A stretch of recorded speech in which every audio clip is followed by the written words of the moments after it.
A continuación vamos a realizar algunas operaciones básicas para entrarle de lleno a Flash. Son una serie de ejercicios sencillos, diversos, que luego al combinarlos podremos hacer cosas muy interesantes. Iniciamos aprendiendo a utilizar las capas en Flash o layers, como se le conoce en inglés. Son estos elementos que están justo aquí y estas capas nos permiten organizar nuestro trabajo al poder estructurarlo según nuestras necesidades. Una capa puede tener uno o más elementos y se van presentando en orden jerárquico. Aquí vemos, por ejemplo, la capa de título, que se compone del texto y estas dos barras rojas. Esta capa, como está encima de todas las demás, queda justamente al frente de todo. Por otro lado, la capa de fondo, como está al final, queda precisamente como el fondo de toda la composición. Sin embargo, se pueden cambiar el orden de las capas con tan solo hacer clic con el cursor presionado, arrastrar y soltar en la nueva posición. Ahí, por ejemplo, vemos el fondo que quedó encima de todas las demás capas y por lo tanto las ocultó. Si queremos regresarlo otra vez al fondo, simplemente hacemos clic con el cursor presionado, arrastramos hacia el final, soltamos y listo. Otro ejemplo, la capa de la estrella. La estrella de mar está debajo de los peces. Si quiero cambiar el orden, hago clic en la capa de estrella con el cursor presionado, lo arrastro encima de la capa de peces y ahí queda encima. Y ahí cambiamos ya el orden. Si queremos colocarla otra vez detrás, simplemente hacemos clic en la capa de estrella con el cursor presionado, arrastramos hacia debajo y ahí ya queda otra vez en su estado original. Algo más en cuanto a la jerarquía es que si dos elementos están en la misma capa, como el caso de los dos peces, aunque están en el mismo nivel, si yo presiono control hacia arriba o control hacia abajo, puedo cambiar el orden de dos elementos que se encuentren dentro de la misma capa. Esto solo funciona si están así, en un mismo lugar. Si son en capas distintas, siempre se va a respetar el orden que tenga aquí en el panel de capas. Algo más que tenemos que manejar es la visibilidad de las capas. Por ejemplo, en el caso del título, ahora mismo está todo visible. Sin embargo, si hacemos clic en este punto en la columna del ojo, que es la visibilidad, si hacemos clic, pues este elemento ya no se ve. Fíjate que no lo hemos borrado, simplemente lo hemos ocultado con este botón. Aquí lo mostramos, aquí lo ocultamos. Esto es útil cuando queremos trabajar o visualizar un elemento en nuestro diseño y queremos despejar un poquito el área.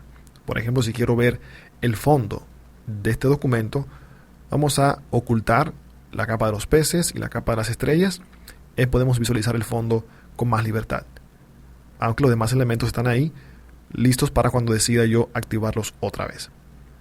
Otra cosa que pasa con las capas es que muchas veces al trabajar uno mueve sin querer algún elemento que no se debía mover. Ocurre principalmente con los fondos de los diseños.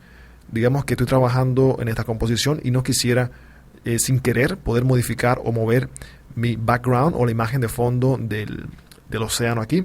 Entonces lo que hago es que lo bloqueo. En la segunda columna al lado del ojo tenemos esta del candado que sirve para bloquear las capas. En el caso del fondo lo que hago es que lo selecciono y en este círculo hago clic y fíjate cómo se marca el candado en esta capa. Fíjate que el lápiz también de edición me indica que ya no es editable, por lo que no puedo ni siquiera seleccionarla aunque quisiera, lo cual es ideal para proteger algo que ya está bien hecho. En Flash, cuando uno hace algo que le toma mucho trabajo, es ideal bloquearlo para evitar dañarlo sin querer. Es algo muy frecuente, yo lo he cometido en muchísimas ocasiones y te recomiendo por eso bloquear algo que ya está bien. Si hacemos clic en vez de este icono en la columna, en el candado que está encima se bloquean todas al mismo tiempo. Lo mismo también acá, se pueden ocultar todas o mostrar todas con un solo clic. En este caso vamos a dejar bloqueado el fondo. Justo al lado de la columna del candado tenemos un recuadro que sirve para mostrar solamente los contornos de los elementos. Ejemplo, si hago clic en la capa de los peces, en este icono, en vez de ver el elemento como tal, solamente voy a visualizar su contorno. Esto es muy útil en algunos casos donde tenemos composiciones complejas en las cuales queremos ver solamente la estructura de lo que estamos haciendo y no tal vez el detalle en específico. Si hago lo mismo en la capa del título, fíjate que ahora solamente veo el contorno de las figuras, el texto sí lo veo completo, pero lo demás siempre se ve en forma de borde. Vamos a dejar esto como estaba. Vamos a mostrar el detalle de los peces. Ahí está en su formato original. Aquí debajo tenemos 3 iconos que también pertenecen a las capas. Es el icono para crear una nueva capa, para crear una nueva carpeta y para eliminar. Si tomamos por ejemplo el caso del título y lo eliminamos, a diferencia de ocultar, pues ya se perdió, digamos, para siempre, a menos que no esté guardado en la biblioteca de tu documento, que eso lo veremos ya más adelante. Otra diferencia entre ocultar y borrar es que al ocultar una capa, realmente el elemento está ahí y cuando exportamos esto, ellos pesan en el documento, aunque no lo vea el usuario. Si un elemento no quieres que aparezca en tu documento o el usuario final no lo va a ver, lo mejor es eliminarlo de las capas. Por otro lado, debes asegurarte de que ese elemento realmente no lo vas a necesitar, porque en caso de que, como ya dijimos, si no está en la biblioteca, corres el riesgo de perderlo para siempre.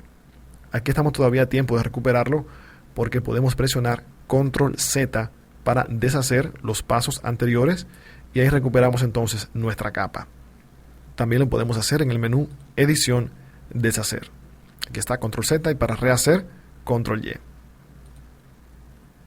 Por otro lado, en vez de eliminar, también podemos crear nuevas capas en este botón de Nueva capa y fíjate que el nombre automáticamente es el orden o el número de la capa nueva. Y le coloca acá capa 5. Para cambiarle el nombre hacemos doble clic y la renombramos.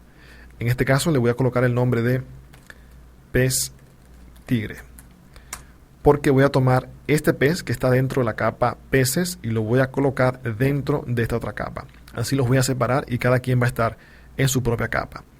Para quitar este pez de la capa peces simplemente lo selecciono y presiono Control X para cortar, o también en el menú Edición, Cortar. En la capa pez tigre hago clic y ahora presiono Control V corta y de esta forma lo he colocado en su propia capa aparte. Ahora para cambiar la jerarquía simplemente arrastro al nuevo lugar y listo. Otras operaciones básicas que tenemos que aprender a manejar en Flash son las transformaciones. Esto lo hacemos seleccionando el elemento que queremos transformar y haciendo clic en la herramienta Transformación Libre o en la tecla Q de nuestro teclado. Al hacerlo, fíjate cómo aparecen ahora una serie de controladores para cambiar algunas propiedades como son la ubicación, la proporción o la rotación de nuestro elemento. Si hacemos clic en esta esquina, por ejemplo, en el recuadro de la esquina, hacia adentro, fíjate cómo podemos cambiar la proporción de este pez. Pero fíjate cómo perdió la proporción de la figura original porque lo transformamos sin ninguna protección. Vamos a presionar Control Z para deshacer esto. Y lo haremos otra vez con la tecla Shift presionada o mayúscula para mantener siempre la proporción del objeto. Cuando estamos transformando figuras que deben mantener cierta apariencia o cierta coherencia visual, que no deben aparecer distorsionadas, siempre hay que presionar la tecla Shift o mayúscula al transformar y se recomienda siempre hacerlo por las esquinas, nunca por el centro ni por los lados, sino por las esquinas con la tecla Shift y de esta manera siempre se mantiene todo en orden.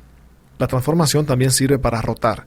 Esto lo podemos conseguir sacando el cursor fuera del recuadro y al convertirse en una curva hacemos clic y arrastramos y aquí logramos entonces la rotación del objeto. Esta rotación se hace en base a este punto central que es el eje. Si lo movemos de sitio, digamos aquí, al realizar la rotación será en base ahora al nuevo punto o al nuevo eje del objeto. Muy interesante. Cuando terminamos de hacer una transformación, simplemente cambiamos de herramienta y listo. Flash la aplica de forma automática, no hay que presionar Enter ni ninguna otra tecla, él simplemente asume la transformación como buena y válida. Entonces ya con estas operaciones básicas entendidas, podemos comenzar a trabajar con nuestra línea de tiempo y comenzar a experimentar acá con las animaciones y comenzar a hacer cosas interesantes en Flash.